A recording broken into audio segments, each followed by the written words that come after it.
Okay, so welcome, friends of Nocturno Cinema.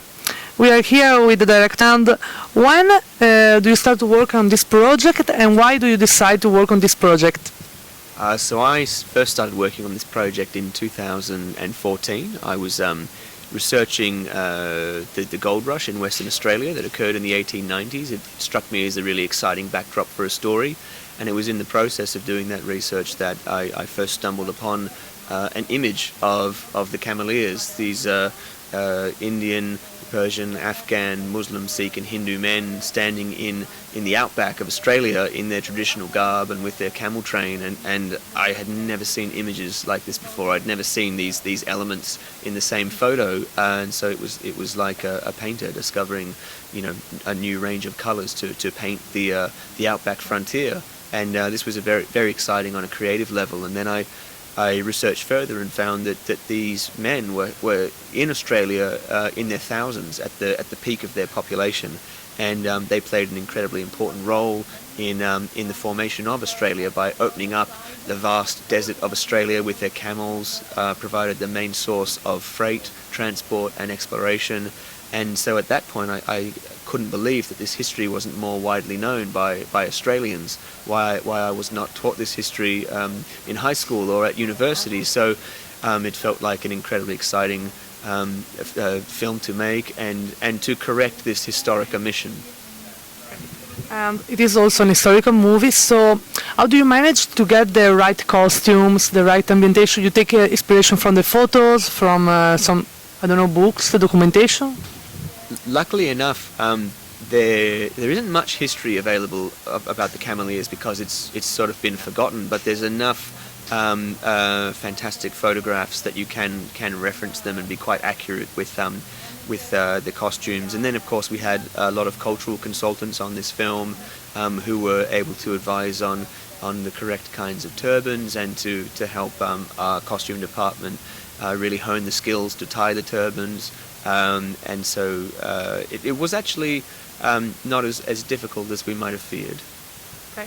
And about the character, the protagonist of the history, how do you choose the actors and how it was the casting? It was difficult? It was... Look, it was difficult because I think there's around about 30 speaking roles in this film, so a lot of characters to cast, and a lot of them from very different cultural backgrounds. So we always tried to cast as authentically as we could, and in the case of Ahmed Malik, who plays Hanif, our central character, Hanif was a very difficult character to cast because it's his movie. He's carrying the movie on his shoulders, so we really needed a remarkable actor who could do that.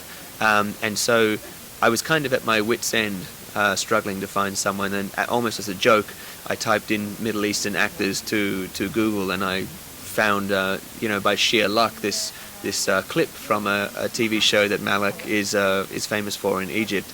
And even though I don't speak Arabic, I watched this scene and I was totally captivated by his performance. He struck me as a very emotionally generous actor who had this mix of vulnerability but also strength.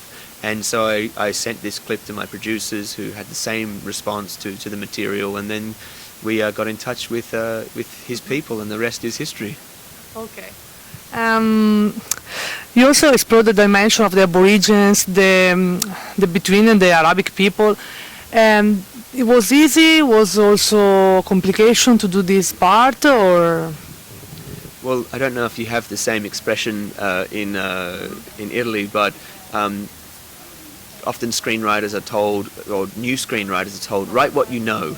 And so I'm a 33-year-old white guy, so I've kind of done the opposite by telling a story about Afghan Cameleers having relationships with Indigenous Australians. So it was very tricky to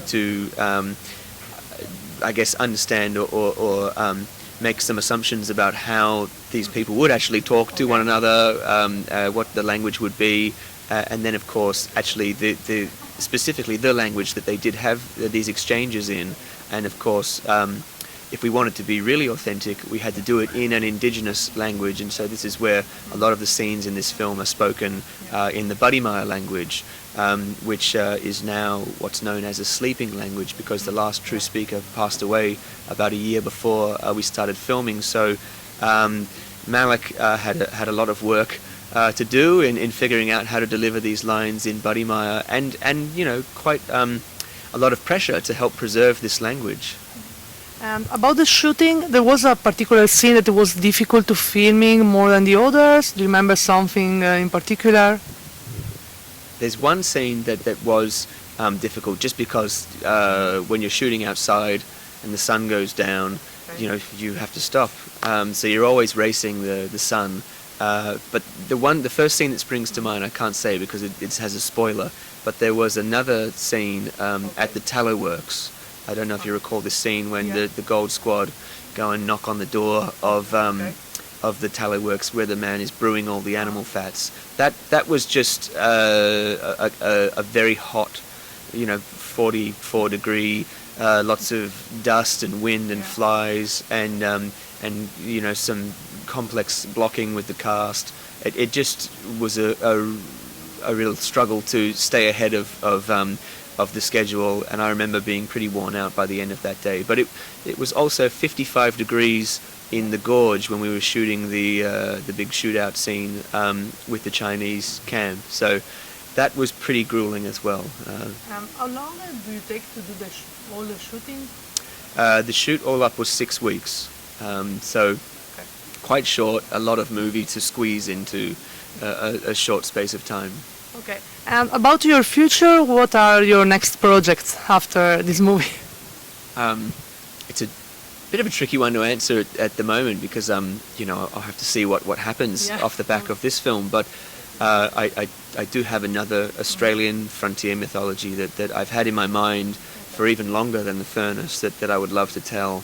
That's set in a very different kind of Australian frontier. But I'll have to see how this film goes, if I can get this one, to realise this one. Okay. Thank you very much. Thank you so much.